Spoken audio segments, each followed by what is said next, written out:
سيدنا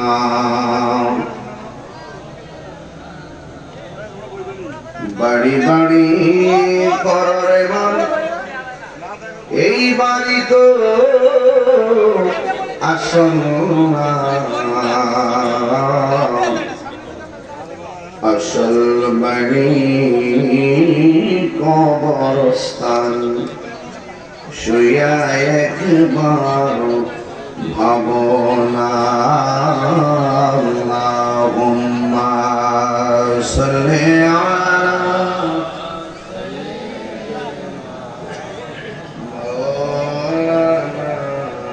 মুহাম্মদ ওয়া আলা আলি সাইয়্যিদিনা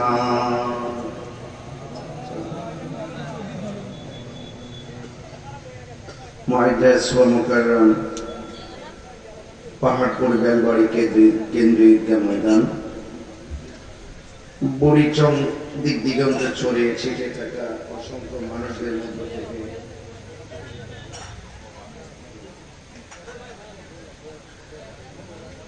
তৃতীয় বার্ষিক ওয়াজ ও দোয়া মাহফিলে আগত মাহফিলের সম্মানিত সভাপতি অবসরপ্রাপ্ত ব্যাংক কর্মকর্তা মোহাম্মদ আবুল কাশেম ভূঁইয়া সাহেব, প্রধান অতিথি ঢাকা বিশ্ববিদ্যালয়ের রসায়ন বিভাগের সম্মানিত প্রফেসর ডক্টর মোহাম্মদ আবুল হোসেন সাহেব, প্রধান মেহমান ২ নং বার্ষিক ইউনিয়ন পরিষদের চেয়ারম্যান জনাব আব্দুল করিম সাহেব, আমার পূর্বে আলোচনা করেছেন বিশিষ্ট ইসলামী চিন্তাবিদ আমার স্নেহাস্পদ মৌলানা আলমগীর হোসেন জালানী সাহেব, মৌলানা কাজী আল ইমরান সাহেব, মৌলানা আবুল কালাম সাহেব, মৌলানা আব্দুল আলিম সাহেব, মৌলানা সাদ্দাম হোসেন সাহেব মাহফিল পরিচালনায়,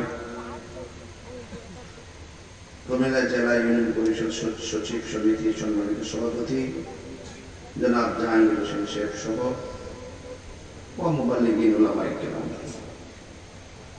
ঘাসের যে ঘাস দেখতেছি, ঘাসের নমুনায় বোঝা যায় ঈদগাহ নতুন হয়েছে, এইরকমই হবে আনুমানিক বোঝা যায়। এই ৩ বছরের ভিতরে বহুত মুসল্লি এখানে নামাজ পড়ছে। এই ৩ বছরের ব্যবধানে অনেক মুরব্বী ওই তো কবরে চলে গেছে, আসে না এরকম আছে না? আমরা তাদের জন্য দোয়া করবো। আজকে হাজার হাজার মানুষ, আমি সিলেট থেকে এসেছি, তো সরাসরি এসে আমি স্টেজে উঠেছি। প্রথমে আল্লাহর কাছে আমরা আশ্রয় চাই। আল্লাহ, দেশের যে পরিস্থিতি তীব্র প্রদাহ, অনেক গরম, আল্লাহ পাক আপনি আমাদেরকে এইরকম গরম থেকে হেফাজত করেন। আমরা সহ্য করার মতন আমাদের উপকার হয় এরকম বৃষ্টি নাযিল করেন।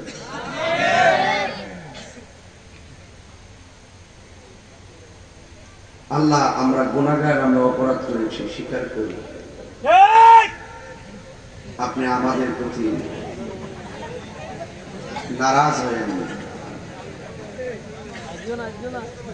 আমরা স্বীকার করি আমরা অপরাধী, আপনাদের প্রতি আপনি নারাজ হয়েন। দয়া করে আপনি আমাদের উপর থেকে গরমকে আপনি তুলে নেন।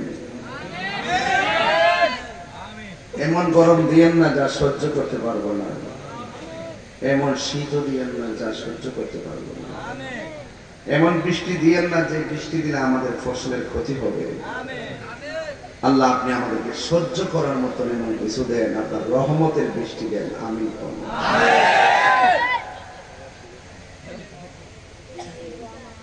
যোহারাল ফাসাদু ফিল বাররি ওয়াল বাহরি বিমা কাসাবাত আইদিন নাস।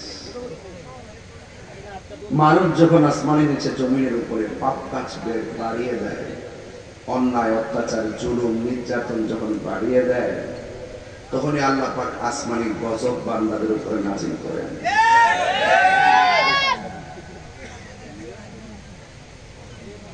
তা আমরা নতশিরে আল্লাহর কাছে বলবো, আল্লাহ, আমরা অপরাধী, আপনি আমাদের উপরে রহমতের ছায়া দান করুন। আমিন।